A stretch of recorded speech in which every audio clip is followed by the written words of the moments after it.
Once the Amfisol Calculation Tool has been opened and the macros have been enabled, you are ready to start entering the project-specific parameters for your solar field. First, select the language. Next, define the solar panel that will be used in your project.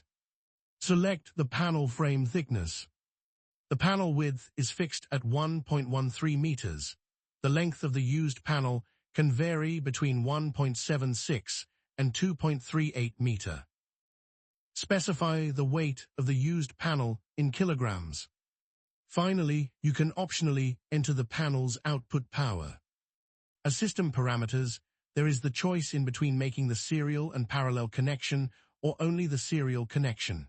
When only serial is selected, you choose to have 30 centimeter space in between each row of solar panels.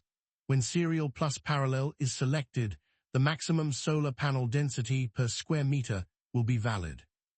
Environmental conditions will play an important role. First, select the country of installation. The corresponding country map with applicable wind values will appear.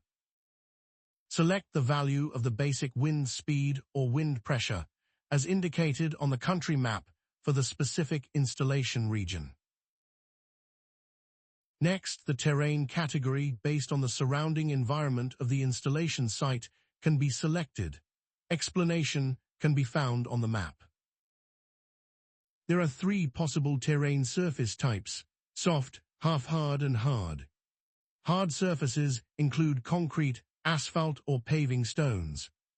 Half-hard surfaces include gravel, pebbles or similar compacted surfaces. Soft surfaces include grass, sand, soil or forest ground. As last parameter, input the weight of 1 ballast tile that is chosen to be used. You are now ready to start drawing your solar field.